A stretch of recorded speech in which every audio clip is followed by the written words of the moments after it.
Instruction, golf news, equipment, travel, interviews, course profiles, and more. Your weekly fix of all things golf is about to begin.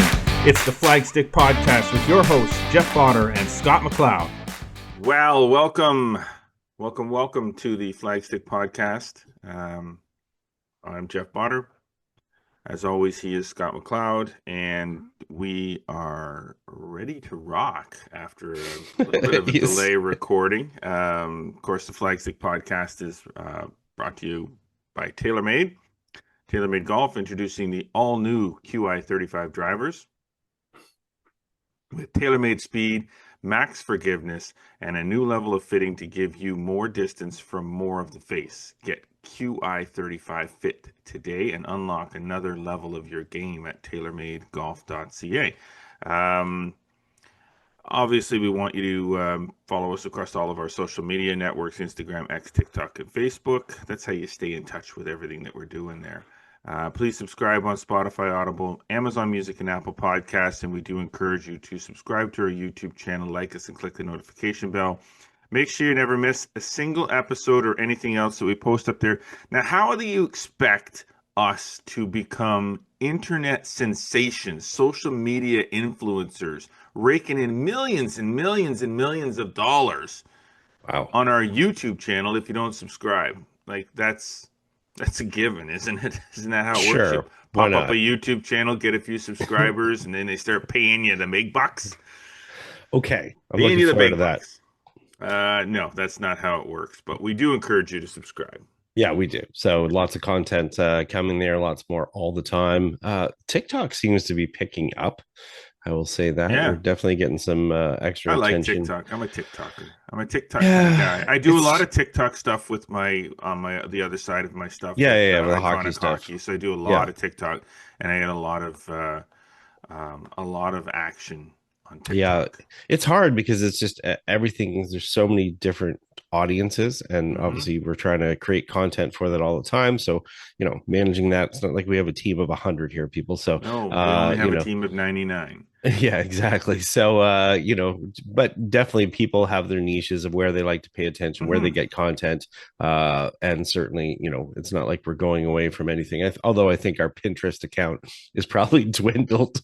We're not big on the Snapchat.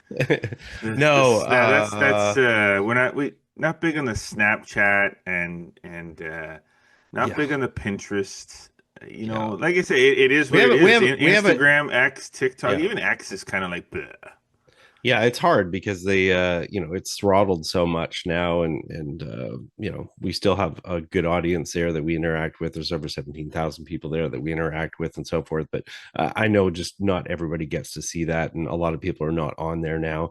Instagram probably our strongest one by far as the interaction is concerned, but hey, if you can help us out by subbing to our YouTube channel, we'd appreciate that. We have a lot of people that view the YouTube channel but don't necessarily subscribe to it. Subscribing is free, and it does help us out, helps us with the algorithm, helps us with a lot of things. So we certainly appreciate that if you could do it. Yeah. All right.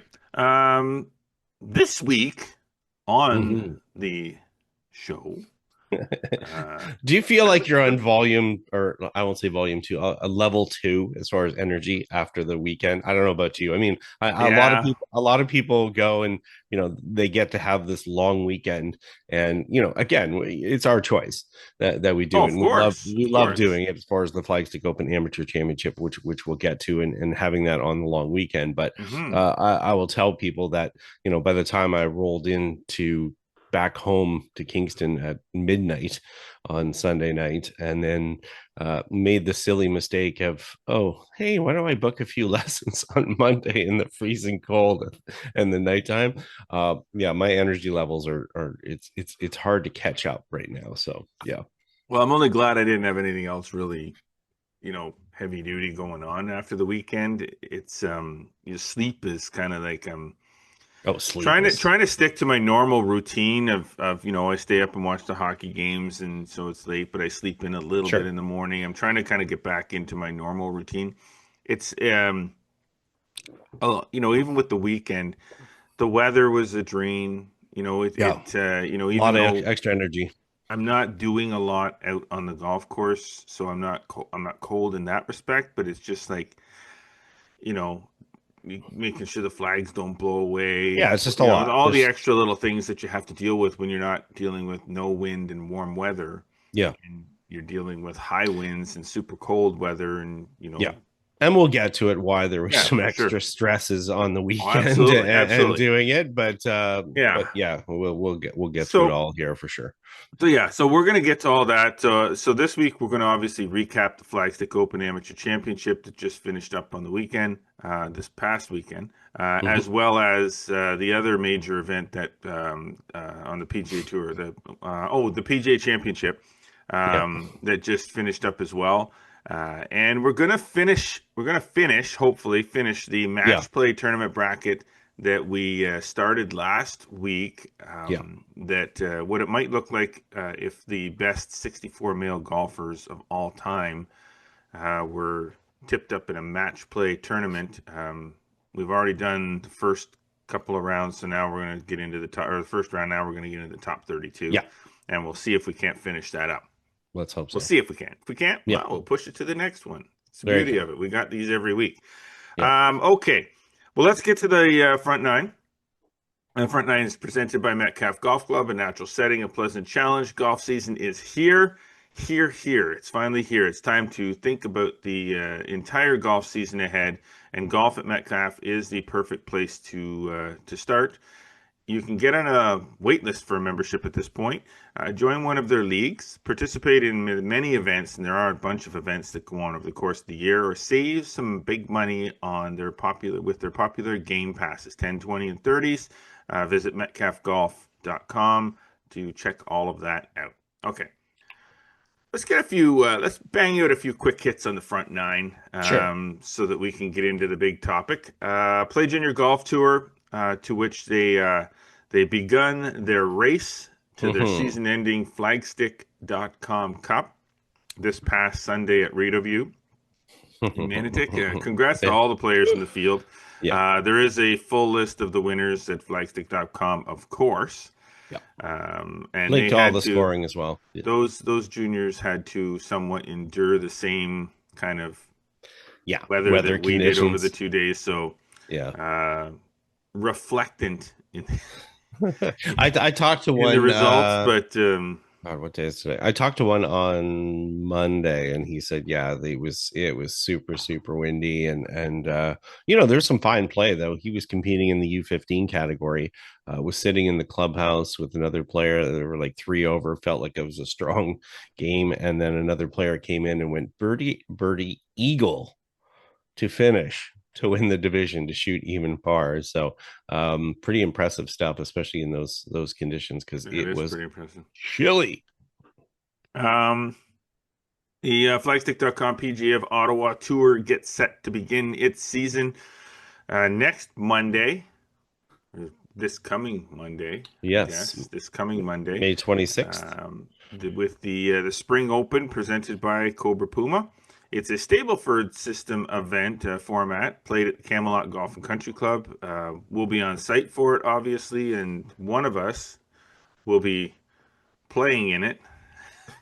And I guarantee it ain't going to be me. So have at it and enjoy. Sure. It should be a good event. I like the Stableford system for the first event of the year for the pros, because really at this time of the year, these guys are not, they're not, nobody has really got that many games under their belt, but with opening the courses, getting the pro shops and staff set, orientations and so on as courses start to open, I guarantee there aren't many pros playing in this tournament that have multiple rounds and many practice sessions under their belt. So you got to give slack. You got to give an edge to somebody like Craig Stefarique, who has won 2 events on the East Coast Pro Tour already. So he's got.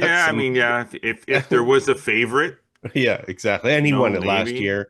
Daryl Buchanan is the defending senior champion. I'm actually playing with him, so that should be fun. I get to play. That'll be a group. Got to play with Bucky and Pasquale Mangillo. That's my group for Monday. And as you said, Stableford. Perfect. it's all about points, and if you make a big number, well, whatever, pick it up, take your point, and move along. Exactly. Now, so that's the first event on the docket for the Flagstick.com PGA of Ottawa Tour. So that's awesome. Congrats to a couple of young whippersnappers, young regional players who've made their collegiate commitments for the coming collegiate fall season. Jason Ross signed with Eckerd in Florida, and Shane Stanley, very good friend of mine, and good friend of my son Brandon. I'd like to consider him a friend as well. So and played played the Flagstick Open this year and many years. Jason. As did Jason. Yeah, Jason was a last minute entry there that we got in. Yep. Shane is transferring from Tiffin University in Ohio over to Wisconsin Parkside, where he will join two Kingstonians, Alex Sims and Hayden Underhill. Two more competitors from the Flagstick Open. Yes, exactly. So that should be a heck of a trio. They got a lot of changes going on at Parkside next year. A lot of players that are not returning. So they've got they're going to have a little bit of a new roster of players there, and Shane's going to be joining that group. So he'll get to play some tournament golf this year, which he did not get to do as much at Tiffin as he wanted to. Now, all of those players were in the field this past weekend at the Flagstick Open Amateur Championship, presented by our good buddies at TaylorMade Golf and Adidas. Thank you to them for their continued support of the Flagstick Open. It is a huge, huge deal for us to have sponsors like that. It makes the tournament 10 times better than it could be with the level of support that they provide, and we do appreciate it. So, let's recap. You know what we're going to start with. We're going to start with. I mean, what else? We should be starting with the great play of Ellis Kinnaird, because of the thing that we're actually going to talk about, which is the weather. It makes what he did even more spectacular because there is 100%. I have to say, I don't think that in the 13 years that we have been doing the Flagstick Open, it's been 13 years. Yeah. That's awesome. That we just think about this. That's 13 years for that event. Yeah. I mean, we go back. Because we had the BMG Cup series that went beyond that when we had the BCC Open. Correct. And the Shootout, which is back now. Garrison Open. Yes, actually, you're going back to 96. 2000, we were the sponsor of that. So, So, I mean, been involved in 36 hole events now for 25 years for good players. We're pretty good at what we do.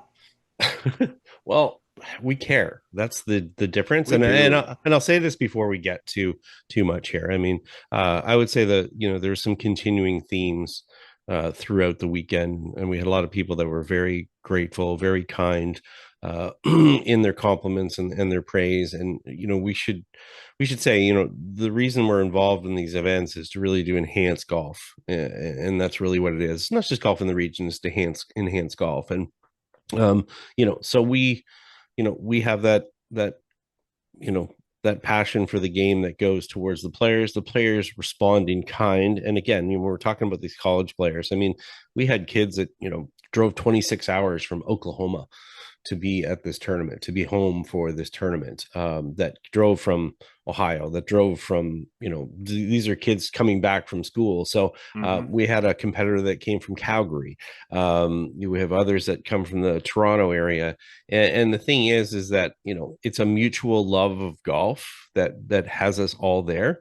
And, as a result of it, that's why we're behind these events. And again, that's the tie-in for the sponsors as well, is that they're supporting golf, and that's why we're grateful to them, both TaylorMade and Adidas for this event and Cobra PUMA for the Shootout. It's these partnerships that make things happen and makes golf better for everyone. I gotta say too, again, we want to get into this. I gotta say again, I got a special shout out, thank you shout out to Darren McCorston, 100% from TMSI. This guy gets what we do.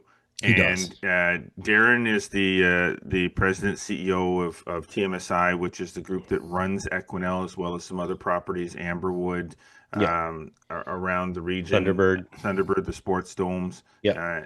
And Darren and I have had numerous conversations. Darren is like full blown behind what we do here, Yeah. massive supporter of what we're doing with the event. Understands the excitement level of what we do with the Flagstick Open, and loves the fact that he's able to contribute on his end with the golf course to making sure that we get the event happening every year. And so special showcasing shout out to him. It's just amazing. Yeah, showcasing Equinel is really great. I actually just responded to a post that they had up there. You're right. They're excited about doing that. It took the effort and commitment of Darren and his team to make that happen. And we can't do it without partners. No, we can't. Especially golf course partners. Yeah. So okay, so let's get into what came from the skies.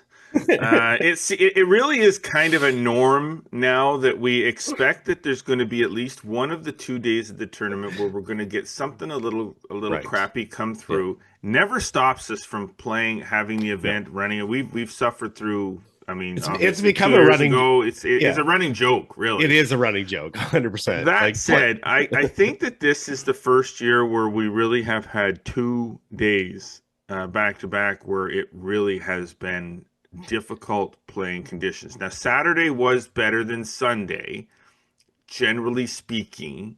There's a little bit of rain. It was warmer. Had to do. It was a lot warmer. We did have a lightning delay. Yeah, so. It was 11 minutes. So I mean, that's fine. The world's shortest lightning delay. It was windy, but Sunday was another level. What was going on out there?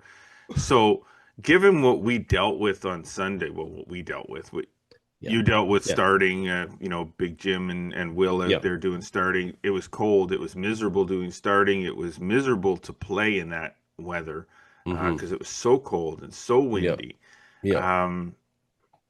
And for Ellis, and not just Ellis, but for Ellis to shoot what he shot, we'll get to that in a second. But for the others. The scoring was pretty decent in, sort of with those last groups coming in all of the flights, all of the divisions.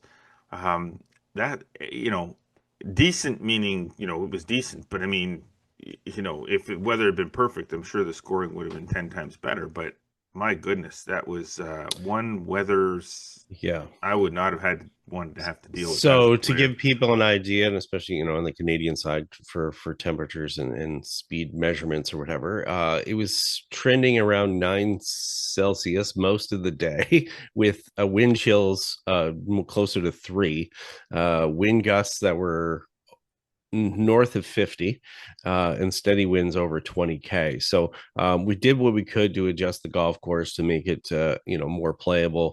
But certainly you're right, we saw some standout play overall by the players. There were holes that definitely gave them fits that became a challenge, but were hard to make too much adjustment to them, but had to realize that everybody was going to play that, and everybody was going to have to deal with it. And it wasn't just an A, as you mentioned. BCD, when you look at some of the players, they had some really solid scores, and there was a lot of tales of one high round, one lower round. That was very common. Some people it was a little tougher, had some withdrawals on Sunday, had some injuries, and it's bound. It's bound to happen. There's some people, and I'll give some of them credit. There were some people that day one didn't think they could go, but they did anyways. They'd entered the tournament, they made the commitment, and they played despite the fact that they knew they weren't going to play their best, and we appreciate that for sure. And same thing on the Sunday. I mean, there's some people that just couldn't make it. They were driving from a distance. They were already banged up a little bit, and just like, hey man, this just I just can't do it. I'm just going to be ruined for the rest of the year if I go and try and do this. I understand.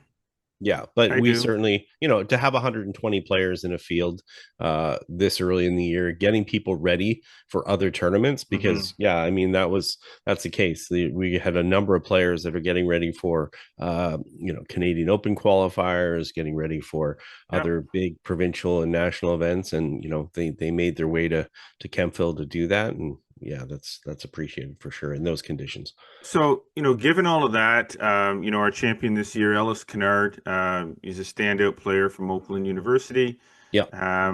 He posted back-to-back rounds of 68 to finish at 8 under, 136 for the event. So, no change in his scoring from day one to day two. Some No. change in how he played the golf course in day Hmm. two that led to him being able to score. Sure. But he ended up with winning by A six six. Yeah. over our 2023 champion Jared Coyle and Hunter McGee. Yeah. So um, just fantastic play by Ellis and the others. At the top of the leaderboard there, just to put up those kinds of numbers on day two. Yeah, that's only three off the tournament record. I mean, we've had the 11 under shot twice in the event, so to only be three back of that in those weather conditions, Yeah. that's some serious golf, and kudos to Ellis for putting in that effort, and obviously got to talk to him a little bit afterwards, and kind of go through what he did, and I think what he did was really a testament to how you need to play a lot of tournament golf. He just was very steady, did not look at the leaderboard, took advantage of his opportunities, aimed for some very conservative targets, and really just kept on his own path and didn't really worry about what everyone else was doing. Yeah, exactly. Now we do have the Flagstick Open is four divisions. Ellis becomes our overall champion. So then we funnel the remaining players in A division. Make up our what's left of our A division. We ended up having three playoffs out of four divisions because we do not like to do, unless we're forced into retrogression by daylight and an Yeah. ability to play playoffs. I prefer not to do retrogression for championships, whether it's A, B, C, D, whatever. So we did a playoff for A, we did a playoff for B, and we did a playoff for C. Yeah. And now both of those ended, fairly quickly. I think B was a little bit longer. Yeah. But Jared Coyle, former champion, he ended up winning in a playoff for A division over Hunter McGee, with Ty Rouse finishing third. Rick Latrell won in a playoff, and a three-way playoff over Manny Restrepo and Tim Lamoire. And in C, in his Flagstick Open debut, Andre Godet from Pembroke won in the playoff against Jaeger Pratt. And in D flight, it was a straight-out victory for Mark Reed of Orleans, who had scores of 79, 78 in D division after placing second last year. So that's a wrap on another Flagstick Open. Congratulations to all of our winners. Congratulations to all of our players for braving the elements and finishing and posting two rounds. Thanks to those that did participate at least in day one and for whatever reason weren't able to finish up on day two or weren't able to participate in day two. And again, we thank our sponsors. We thank the Equinox Golf Club and all the people there for their continued support and help to make the event outstanding. And with that, we move on to the flagstick.com shootout, which will be July 12th and 13th down in Gananoque Smugglers Glen Golf Course. Already a third sold out. Yes. We 2 years into the rebirth of the flagstick.com shootout. This is the third year of that rebirth of the event. So we really do hope to get to our cap of 72 players. So, and the registrations are coming in very quickly. So for those listening or those watching the podcast, the registrations are happening very quickly right now. And again, when I say quickly, I'm talking 3 or 4 a day since the shootout or since the open finished. So if we keep on that pace, it's going to sell out very, very fast. So you might want to get over to flagstick.com and find the link for the Flagstick shootout and get registered. Or you can just go direct flagstickshootout.com Yeah. and take care of it there. And you're right. They're coming in quickly. Seeing some new faces as well. A lot of people that did play in the Open. Some new faces as well that maybe didn't get in the Open, and they're like, oh man, I'm not going to miss out going to the other event. And one last note that I will have from the Open: love the interaction with the players. Great feedback. Nice to talk to a lot of players as well that gave feedback on social media content, website, podcast. Shout out to those. Had a number that I talked to, including some of our flight winners that are regular listeners of the podcast. So that means you, Rick. So shout out to them as far as being the regular listeners. And again, we appreciate that. We cannot do what we do, and we won't be willing to do what we do if we don't have an audience that's active and participating. So thank you for your comments and for that feedback, because that sort of buoys us to keep doing more of this. And at 127 podcasts so far. Yes, exactly. We're rolling along. So yeah. All right, Scotty Mac. All right. Question: do we move on to this other event discussion, or do we want to take a break now? We got probably about, I'm going to say, 8 minutes before we have to get out. Maybe some brief stuff. Do you want to start with an overall, or what, or do you want to just start fresh? How about we start fresh in the backside? Sure, let's do that. Okay. All right. So we're going to take a break, as you heard us just discuss. Kind of things that you normally discuss off air, maybe, but we're on the fly here. So we're going to take a break, and when we come back, we're going to get into some discussion about the recent finishing of the PGA Championship. And then we're going to get into those brackets that we talked about. So sounds good. Stay with us. You're listening to and watching the Flagstick Podcast with Jeff Botter and Scott McLeod. Unlock more forgiveness. Unlock more accuracy. Unlock more distance from more of the face.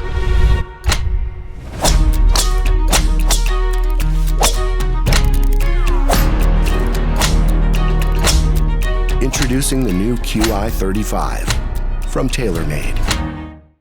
All right, welcome back.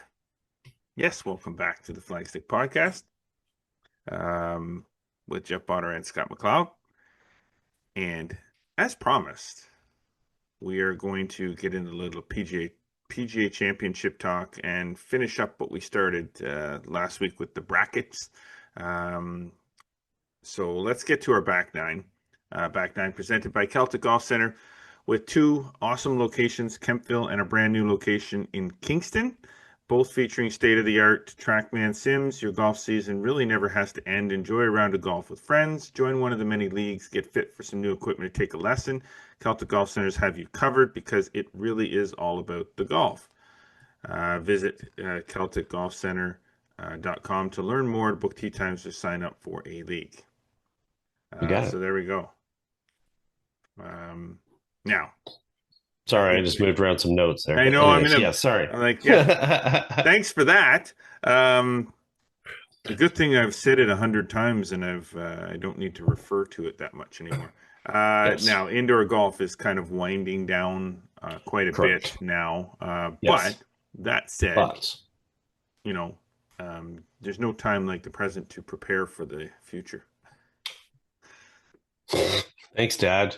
Very good. I don't know where that came from, but anyway. All right, let's talk about the PGA Championship. Now, kids this morning. Unfortunately, being that the PGA Championship did occur on Flagstick Open weekend, it did. Other than Thursday and Friday, I really did not watch very much of the PGA Championship. And as we kind of, I want to say, as we somewhat predicted, or that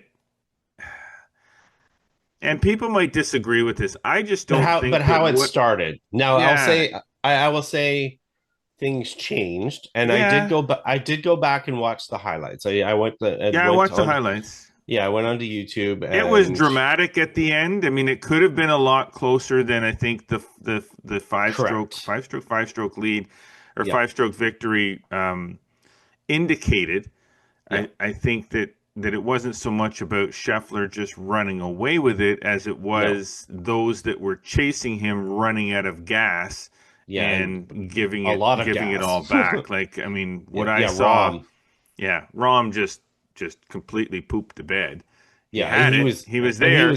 he was there, and he was giving Scheffler a run for it, and it wasn't like Scheffler was doing himself self any favor. I mean, I No, went back, I watched no. the clips of every shot of his in the final round. Yeah, it wasn't pretty. And dude was struggling on the front nine. I mean, it was pull after pull after pull after pull, which, I think, again, we'll see when all the numbers and stuff come out. But I think for the viewer, that probably at least kept them in there going, man, is this guy actually going to finish this off? Or, is he just going to like hand it back? But it wasn't like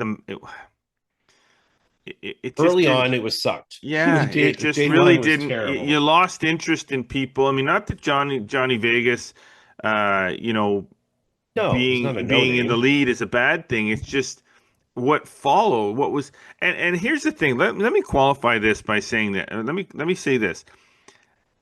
It's not that the rest of the guys in the field are terrible golfers and not worth watching. Not at all. That's not what it is. But it's not as compelling when you have a leaderboard of 10 or 15 players in a position at the lead after one or two rounds, and very few of those names are as recognizable or marquee names. And I think in sport we want, and golf is as much a sport as anything else, we want to see the marquee players that we expect, the McIlroys, the Schefflers, the DeChambeaus, the Roms, the Thomases, the Spieths. I mean, we want to see those stories unfold.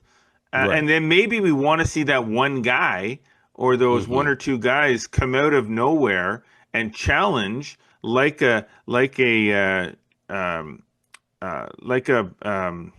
oh my God, why am I drawing a blank on this? Sean McKeel or a Y.E. Yang, who was, interestingly enough, was in contention in a Champions Tour event. Or a Rich Beam or whatever. Or somebody like that just an unsung hero. That we want that. We do want that guy to come out and contend and maybe win. But we want him to be doing it against the other guys that we are expecting and hoping that are going to be at the top. And that wasn't the case after the first couple of rounds. Then so first round leaderboard: Johnny Vegas, Ryan Gerard, Cam Davis, Luke Donald, Ryan Fox, Alex Smalley, Stephen Yeager, and Aaron Rye. I mean, there's some names there. I mean, I recognize, Aaron Rye is. Oh, I know the names. But it's not that's not the point. The point is, there's no Scheffler, there's no Spieth, there's no Thomas, there's no Schauffele, there's no McIlroy. Like, where were those guys? And then it's like, okay, well, then all of a sudden Scheffler starts coming up. Mm-hmm. Then you start to see DeChambeau and Rom.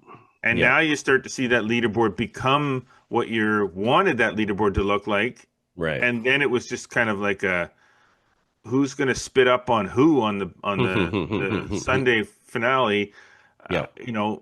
So that said, I didn't hear a lot of buzz. I mean, even though, again, not watching it as much. And I will admit, on Thursday I was playing golf, but I was certainly second screening and kind of keeping track of the leaderboard, but was having a good laugh.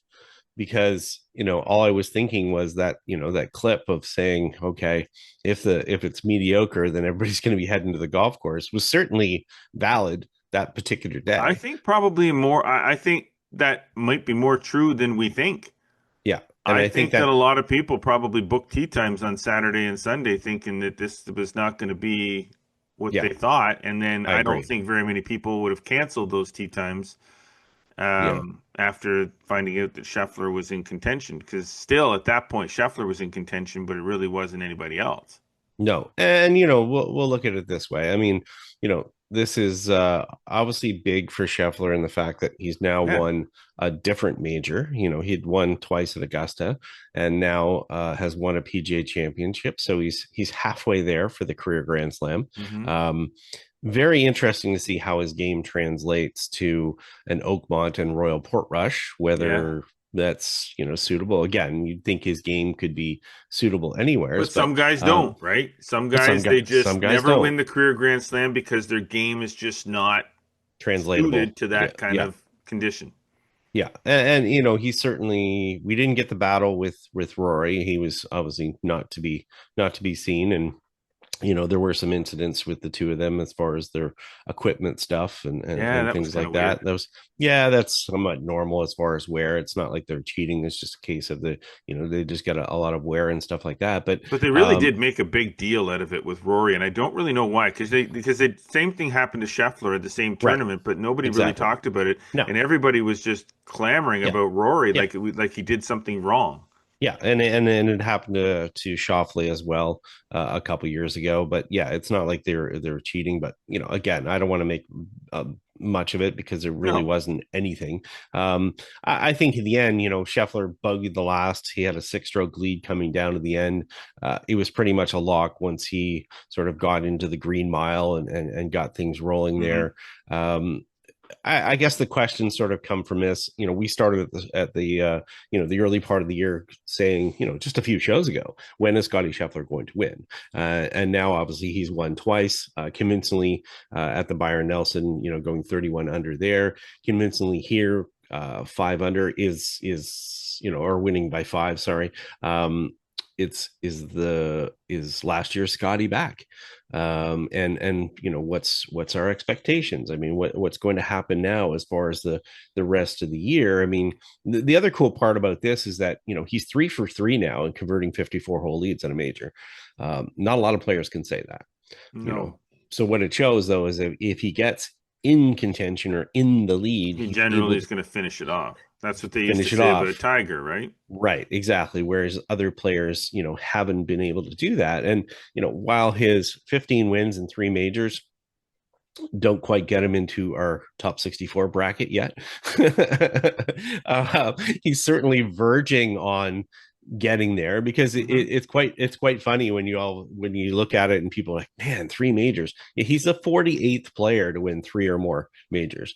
Well, Koepka's got 4, doesn't he? Yeah, I know, but you think about that. That's wild when you think about it. You know, we obviously, you know, think of a player having 3 majors is like, wow, okay, you know, he's at an upper level, but 40, he's the 48th to get 3 or more. So history is a long time. So I think we have to caution against, like, do I think he's back to the player that he was last year? Well, I mean, all indications would show that he is. I mean, right. I mean, but it's not that I expect him not to be the player he was last year after just a year. Like, he had an injury, he came back, he recovered from the injury. He's obviously got some things figured out, and he's playing the same kind of golf that he was playing when he was winning a lot last year. There's nothing to say that the guy can't go on win 4 or 5 times a year and win a major, a major every year for the next 5 or 6 years. I mean, Tiger did it. Why is it so hard to believe that somebody can do what Tiger did? I heard some people saying, it's not that interesting when somebody wins by 5. It's like, well, wait a second. When Tiger was winning by 12, everybody thought it was just the greatest thing since sliced bread. I am happy to see this happen. I always want to see, in my lifetime, greatness. History. And I want to see history being made. So I want to see Scheffler win 10 more majors. I want to see Scheffler win by 20. Or whoever it is. I want to see that history. I don't care if the guy that's in second is. Now, do I want a close race coming down the stretch on a major championship? Sure. Of course I do. Sure I do. Yeah. But if I don't get that, I want the next best thing. I want the next best thing, which is to see somebody just put on an absolute dominant performance. Now, was this a dominant performance for Scheffler compared to some other tournaments that he's won majors? I don't think so, because a dominant performance to me is wire to wire, top of the leaderboard.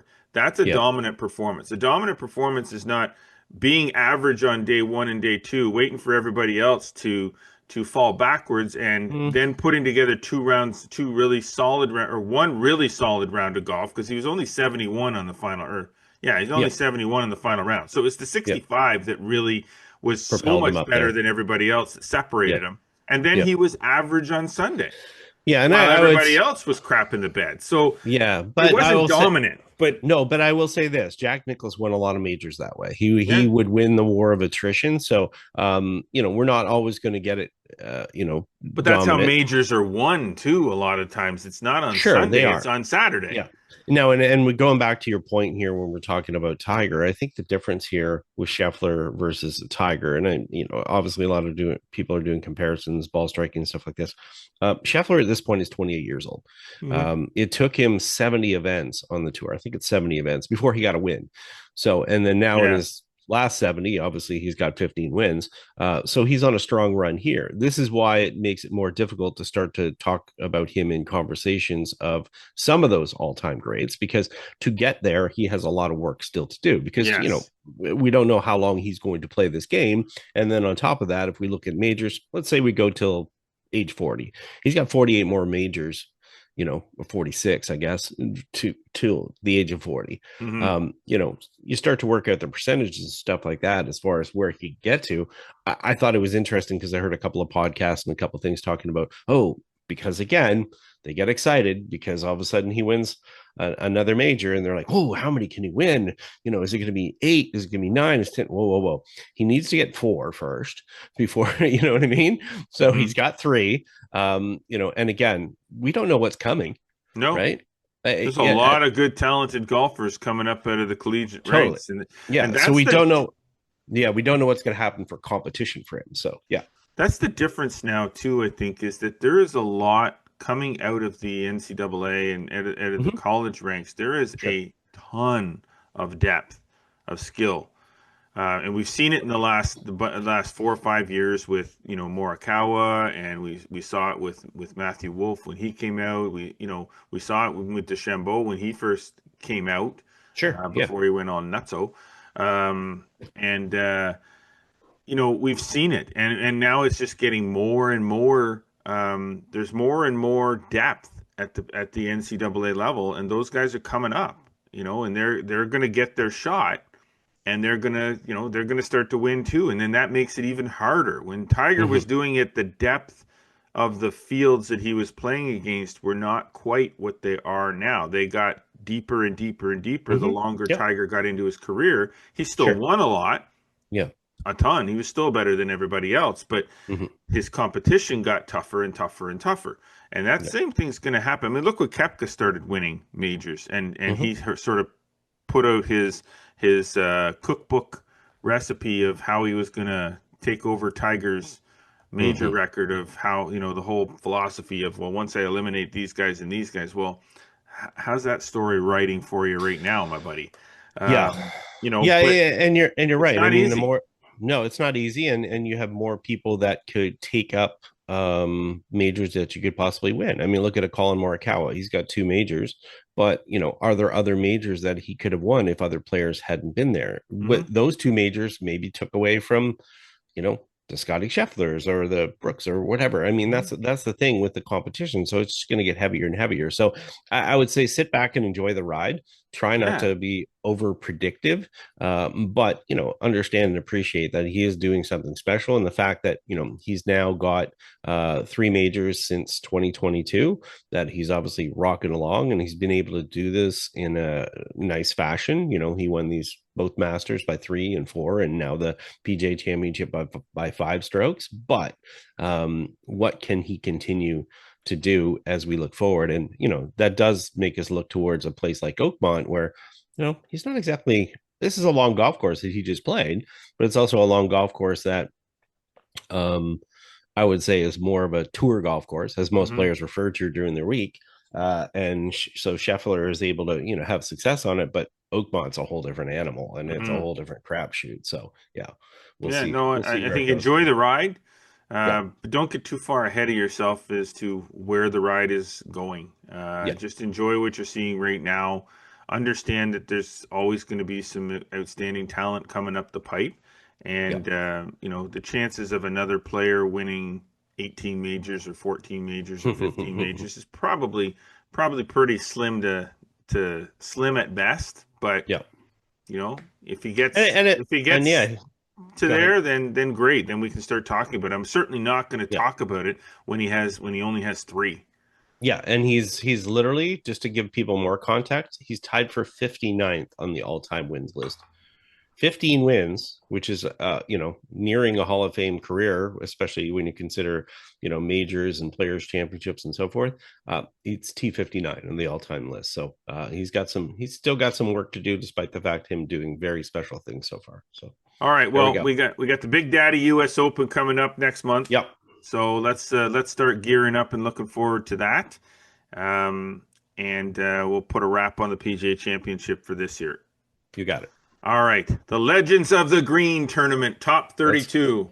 Let's get to it. Excited about this. Let's get back to our bracket. Yeah, let's try to burn through this as quick as we can because we really do want to finish it. But let's take a look at the brackets. This is a continuation of our if we were to have a match play tournament with the top 64 male golfers of all time, what would it look like and who would win?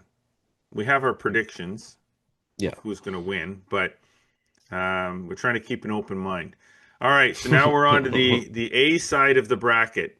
So this is top 32. Nicholas versus Tommy Armour. Should I just write this in here now, starting with an N? I think Nicholas is the clear-cut winner. Yeah. Trevino versus Crenshaw. I gotta take. I'm taking Trevino. I think Trevino. Yes, I do. I agree. I think Trevino. I think his ball striking was too fabulous over the years. More majors. I think that's your guy. Yeah. So then now we're gonna have Nicholas versus Trevino. So let's take care of that right away. And let's do that. Nicholas versus Joel. It's gonna be Nicholas. Yeah, it's got to be Nicholas. So Nicholas advances. He is he's your group winner. He's into the top 8. So okay. So now we're moving on to Watson versus Hagen. I'm going to go with Watson. Yeah. Hagen, obviously, fabulous golfer in his time. Had some amazing success. I think 5 PGAs, but different era. He wasn't beating the players that Watson had to beat. No. All right. No. Gary Player versus Leo DeGale. I'm going with Gary Player. Yeah, that's got to be. Which sets up a very tough one here. Yes. Watson versus Player. I'm going to go with Watson. I'm going to go Watson as well. I think Player we ranked higher to begin with, but yeah. This is a couple different things. This is very subjective or whatever, but it's not a case of just playing skills and so forth. It's who we'd like to see get through too as well. Exactly. So okay, so all right, so now we go with Hogan versus Snead. Well, I'm Hogan all the way on this. Yeah, I'm Hogan all the way on that. That one's easy. This one's a good one. Nelson versus Faldo. I am going to. Now, this is interesting for a couple of reasons. I mean, I think Nelson, fabulous record, great player, did a lot of things over time, but we have to also understand that some of his years of massive numbers of wins were in a diluted time when a lot of people were away. So, what's your thoughts on this one? My thoughts are, and remembering it's match play. I think this is Faldo. I think so too. I think he's a match play player, multiple major winner. I definitely like Faldo. Okay, now this is interesting because you have Faldo versus Hogan, and if the philosophy of what we just said about Byron Nelson is true, then are we looking at the same sort of scenario when we're talking about Hogan versus Faldo? I don't know, because I think Hogan was just really, really good. Yeah. I mean, he wasn't admittedly a great putter, but Faldo obviously had was Faldo that great a putter? No, not really either. And I think if we look at these golfers, Hogan was better for his size. Faldo was not very long for his size. and again, it's very subjective. It's not like we sat there and watched Hogan play a lot of golf, but we sort of know. But I'm going to go with Hogan on this one. Yeah, okay, I'll agree. I'm going to agree with you on that one. Okay. I was like, oh man, what are we going to have to go rock paper scissors on this one? Or no, I think I'll go with Hogan on this one. Okay, so that sets up Hogan. So now we got Palmer versus Mickelson. Yep. I'm going to go with Palmer. I would take Palmer as well. Yeah. I think he just willed himself to win. I think he's just gritty, and I think there's just too many flaws. I mean, we think about it at match play. The issue, with great players is that you have such, it's such fine margins. It only takes 1 or 2 holes for a player to win 1 up or 2 up. And I think if, Mickelson hits one of those super wayward ones, then next thing you know, Palmer creeps in there and gets that win. So, all right. Okay. This one, Ballesteros versus Els. I am going with Seve all the way. Yeah. especially in match play. Yeah. I think you're just, wild. Now, tough one. Palmer versus Ballesteros. Go ahead. My gut tells me Ballesteros. Yeah, I like it too. I mean, I like it. I loved Arnold Palmer. Obviously, great record in the game. Did a lot of amazing things, but there's something about match play and Ballesteros that just seems almost synonymous. Like it does. Like, I mean, Palmer had some great. If the tournaments that he played back in his day were all match play tournaments, he probably would have won way more.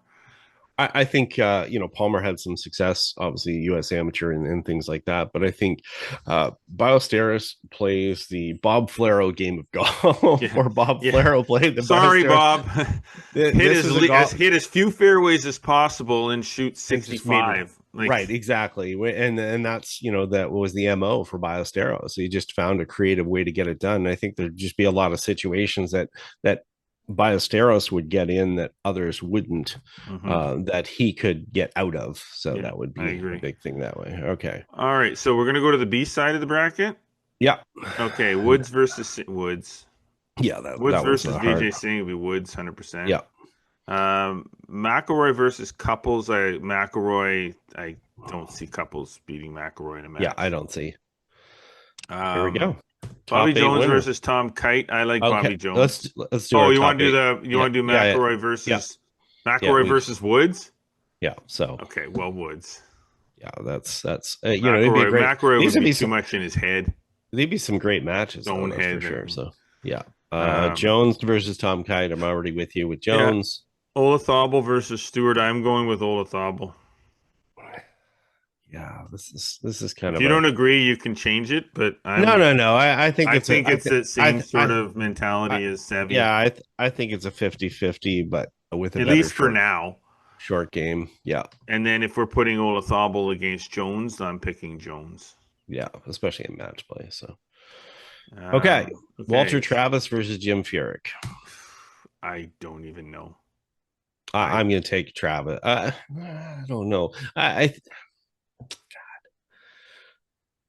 Yeah, this is a hard one because again, it's like comparing eras, right? Mm-hmm. I mean, the difficulty is when you're comparing different eras. Right? But I think the difference here, and this is the argument that I'll make, is as good as Furyk was from a win standpoint, a lot of people obviously the merit that they look for all the time is not only did he have wins, but he made a lot of money. But he made a lot of money because he was consistent. So not making a lot of money and being up there on the all-time money list doesn't make him an all-time great.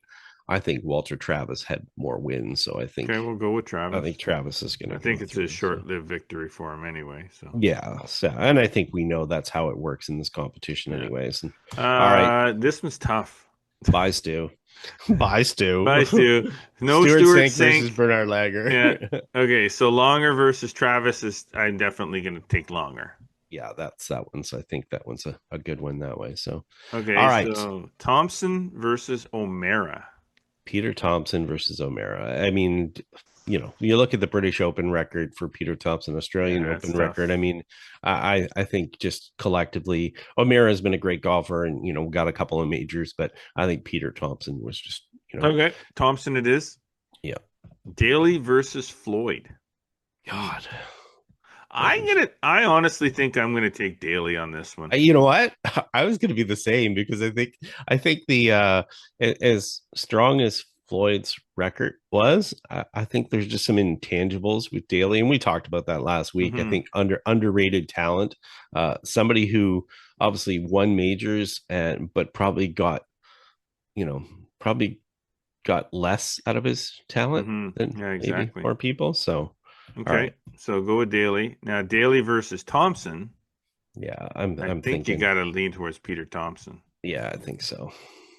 All right. So now we've got our top 8 bracket set. So let's look back here. I might need your help here. So we got Nicholas Watson. Yeah. Let's see how these. So have Nicholas versus Watson and Hogan versus Ballesteros. What a great. Okay. So, give me a second here, and I'll get our B side. So our B side, we're gonna have Woods versus Jones, and Longer versus Thompson. What a bracket! That Longer versus Thompson. That's the wild card, I think, in there. So, okay, so wow, these are some fun ones. And hey, people, whoever's listening, if you've got some arguments one way or the other, make your own bracket as well. Give us some feedback. Sure, we'd love to hear. We're not saying we're right. We're just saying this is what we've got. We're saying you're wrong. Yeah, exactly. We're not saying that we're right. We're saying you're wrong. Yeah, you get to choose. You suck and we don't, and that's just how it works. Okay. Nicholas versus Watson. I think it's and here's the thing. Now these two had their fair share of battles. And I think which is great because they were in a similar era. Yeah, so. More often than not, Nicholas was the victor of those battles, and therefore we're choosing Nicholas to be once again the victor. Hogan versus Ballesteros. I am still leaning. I'm not going to bet a match play against Ballesteros. I'm just not going to bet against him. This I can't. One, I'd love to see this match. You know what? I'm gonna have to look back too. I mean, you got to remember Ben Hogan played for a long time, and obviously he was older at the time. I don't think they would have ever crossed paths by the time that Ballesteros. No, they wouldn't have. But man, wouldn't that have been fun to watch?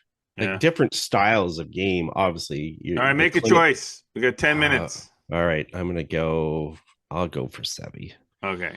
All right, I like that choice. I'll relent. All right, Woods versus Jones. I'm gonna pick Woods.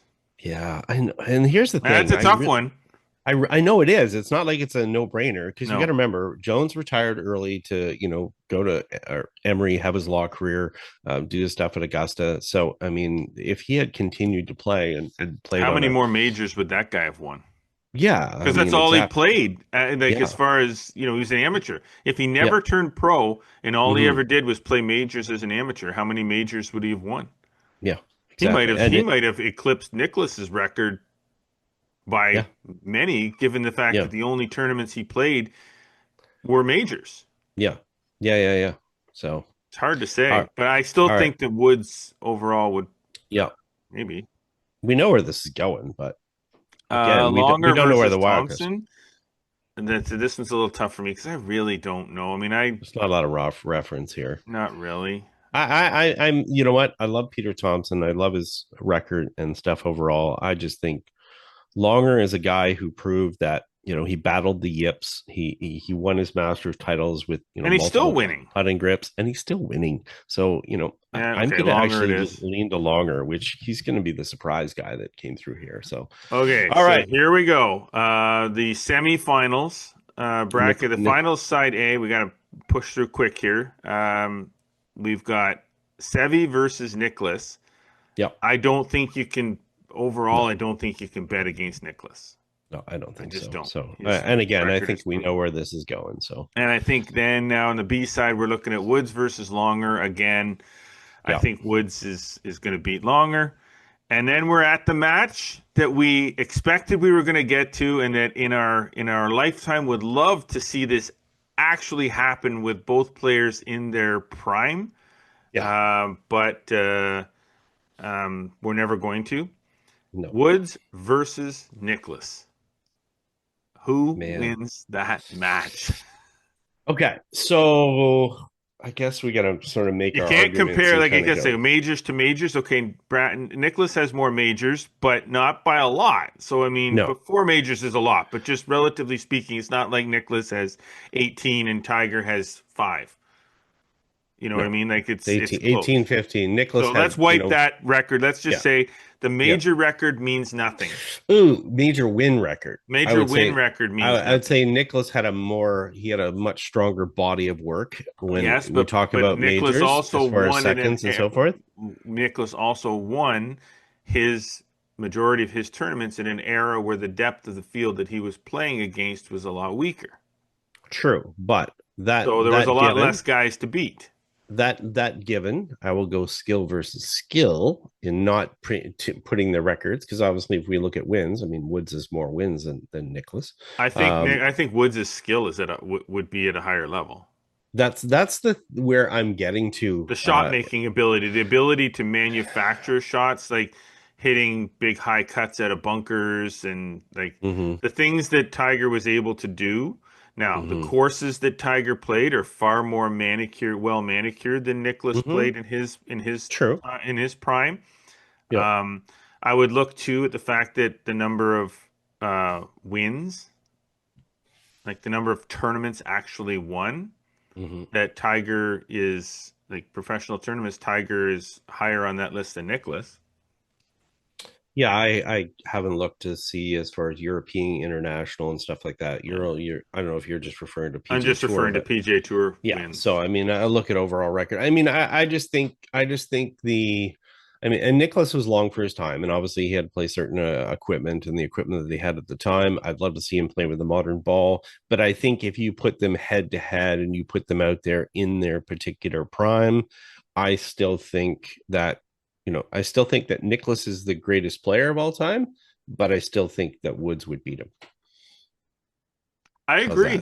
I actually agree. I still think that Nicklaus is I believe the same thing. I think Nicklaus is the greatest of all time.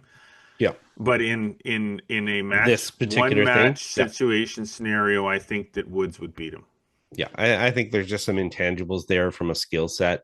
I think there's situations, although Nicklaus, super strong and everything at the time, and obviously playing with the equipment that he did might be a little bit different. But I think as far as the physical skills, Woods is definitely a greater athlete, and I think that gives him an edge. And that's all we're talking about when we're talking about match play. We're talking about just having a sliver of an edge to be able to get past. So if you don't agree with us, then send us some feedback. That's perfectly fine. But what we have determined on this podcast is that we have determined ultimately, once and for all, the debate is over. Jack Nicklaus is the greatest of all time, and Tiger Woods would beat him in a head-to-head match. There you go. That's our conclusion. Right here on the Flagstick podcast. You've heard it. It's there. It's recorded. It's forever. And, if you don't agree, then, you tell us. Create your own bracket and send it to us. Let us read it. Let's say, do it with your buddies. Yeah. I think it'd be a good little exercise. All right. Yeah, 100%. There you go. We got through it all. Great podcast. We talked Flagstick Open. We talked PGA Championship, and we wrapped up these brackets. Maybe the next bracket we should do, we'll give it some time, but is the next bracket we should do best female. Yes, definitely. So that'd be the next one. I agree. All right. That's it for us. Flagstick.com Shootout, sign up promo. Get yourself registered now because, like I said, the Open had 120 spots, 4 divisions. Yes. The Flagstick Shootout has 72 spots over 4 divisions. 4 divisions. You do not have to be a plus whatever handicap to play in the Flagstick.com Shootout. The course will be set up with different tees for each division. So register flagstickshootout.com or at flagstick.com. Get in there. Do it now. Okay. Thanks to all the sponsors. Metcalf Golf Club, Celtic Golf Center, presenting sponsor this week. Of course, TaylorMade Golf, introducing the all-new QI35 drivers, TaylorMade speed, max forgiveness, and a new level of fitting to give you more distance from more of the face. Get QI35 fit today and unlock another level of your game at TaylorMade.com. flagstickgolf.ca. Of course, we hope that you've been enjoying what you've been hearing and watching. Be sure to follow us across all of our social media networks, as we've already explained to you: Instagram, X, TikTok, and Facebook. Subscribe on Spotify, Audible, Amazon Music, and Apple Podcasts. And subscribe to the YouTube channel. Like us, click the notification bell. Never miss a single episode and help make us millionaires. Get over to flagstick.com for more amazing golf content delivered every single day. Be sure to subscribe to our newsletter, Flagstick Digest. It's free. It comes out 3 times a week. It gets dropped to your inbox, so you're all caught up on everything. As always, we do appreciate you tuning in, but until next week, I'm Jeff Botter. I'm Scott McLeod. Remember, always go for the stick.